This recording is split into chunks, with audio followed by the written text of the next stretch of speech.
Hi అండి, నమస్తే. Welcome back to my Jasvik Vinnu world channel. ఇది స్టోరీలు అండి. అమ్మ చెప్పిన మాట వినాలని. అయితే రామాపురం అనే ఊరిలో గోపన్నకు మేకల మంద ఉంది. ప్రతిరోజు ఆ మేకలను మేత కోసం అడవికి తీసుకెళ్ళేవాడు. ఆ మందలో ఒక మేకకు పిల్ల పుట్టింది. పుట్టిన పిల్ల అప్పుడప్పుడు మంద నుంచి బయటకు వెళ్ళిపోయేది. ఆ విషయం గమనించిన తల్లి గట్టిగా హెచ్చరించింది. అడవిలో క్రూర మృగాలు ఉంటాయి, మంద నుంచి బయటకు వెళ్ళొద్దని గట్టిగా హెచ్చరించింది. అయితే తల్లి తనపై కావాలని కోపాడుతుందని, బయట చాలా అందంగా ఉంటుందని, తన సంతోషానికి అడ్డంకి చెబుతున్న తల్లిపై కోపం పెంచుకుంది. ఒకరోజు తల్లి చూడనప్పుడు మంద నుంచి బయటికి వెళ్ళిపోయింది. ఒంటరిగా తిరుగుతున్న పులికి కనిపించడంతో ఒక్క ఉదుటున పంజా విసిరి మేక పిల్లను ఆరగించింది. చక్కగా తినేసేసింది పులి. నీతి ఏంటంటే, పెద్దలు ఏది చెప్పినా అది పిల్లల మంచి కోసమే, వాళ్ళ సంతోషాన్ని అడ్డుకోవాలని కాదు అని దాని యొక్క నీతి అన్నమాట. స్టోరీ యొక్క నీతి. ఇంకొక స్టోరీ చీమలకి ఏనుగులకి మధ్య స్టోరీ అన్నమాట. ఇది చీమలు నేర్పిన పాఠం.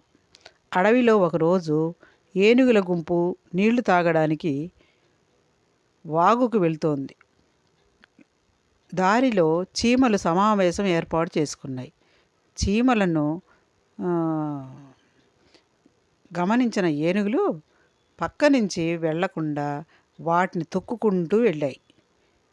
ఏనుగుల దాడిలో కొన్ని చీమలు చనిపోగా కొన్ని తీవ్రంగా గాయపడ్డాయి. నీళ్లు తాగి తిరిగి వచ్చేటప్పుడు ఏనుగులకు ఎదురుగా నిలబడి చీమలు ఇలా అన్నాయి: మీరు చాలా బలవంతులు, కళ్ళు బాగా కనిపిస్తున్నాయి, కానీ మాలాంటి చిన్న ప్రాణులపై మీ బలం చూపడం తగదు అని ప్రశ్నించాయి. దానికి ఏనుగులు, అది మా ఇష్టం, మాకే సలహాలు ఇచ్చేంత గొప్పవారా మీరు అని గర్వంగా చెప్పాయి. ఏనుగులకు ఎలాగైనా బుద్ధి చెప్పాలనుకున్న చీమలు వాటిపై దాడి చేశాయి. చివరకు చెవుల్లోనూ కళ్ళల్లోనూ కుట్టాయి. కళ్ళు మూతపడిన ఏనుగులు కొన్ని కొండపై నుంచి కిందపడి మరణించగా, మరికొన్ని చెట్లను ఢీకొని గాయపడ్డాయి. దీని యొక్క నీతి ఏంటి అంటే, మనకు బలం ఉందని ఇతరులను తక్కువగా చూడకూడదు. అది ఇతరులను ఎప్పుడు చులకనగా చూడకూడదు అని దీని యొక్క నీతి అన్నమాట. ఇంకొక స్టోరీ తాబేలు పక్షి, ఈ రెండింటి మధ్య సంభాషణ అన్నమాట. ఏంటి ఆ స్టోరీ అంటే, గోదావరి నది ఒడ్డున ఉన్న చెట్టు నీడలో తాబేలు విశ్రాంతి తీసుకోవడానికి వచ్చింది.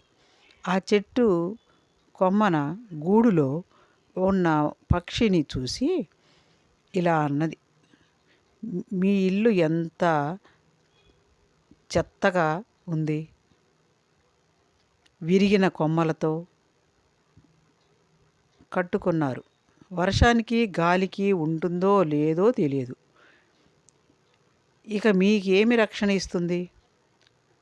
అంతకంటే దారుణమైనది ఏమిటంటే, దానిని మీరే కష్టపడి నిర్మించుకోవాలి. అదే నాపై ఉన్న గూడును చూడు, ఎంత బలంగా ఉందో, ఏ ఇతర గూడు ఇంత గట్టిగా ఉండదు అంటూ హేళన చేసింది. తాబేలు మాటలు విన్న పక్షి ఇలా చెప్పింది: నేను కట్టుకున్న గూడులో నాతో పాటు నా కుటుంబం మొత్తం ఉండటానికి చోటు ఉంది, కానీ నీ గూడు నీకు తప్ప ఇంకా ఎవ్వరికీ రక్షణ ఇవ్వలేదు. నువ్వు తిరగబడితే నీ ప్రాణాన్ని రక్షించలేదు. నీ గూడుతో పోల్చుకుంటే నా గూడు ఎంతో విలువైంది అని బదులిచ్చింది. దీని యొక్క నీతి ఏంటంటే, అందరికంటే మనమే గొప్ప అనుకోకూడదు. ఎవరికి ఉండేది వారికి ఉంటుంది. చక్కగా ఇచ్చారు కదా నీతి, చాలా మంచిగా ఉంది. బాయ్ అండి.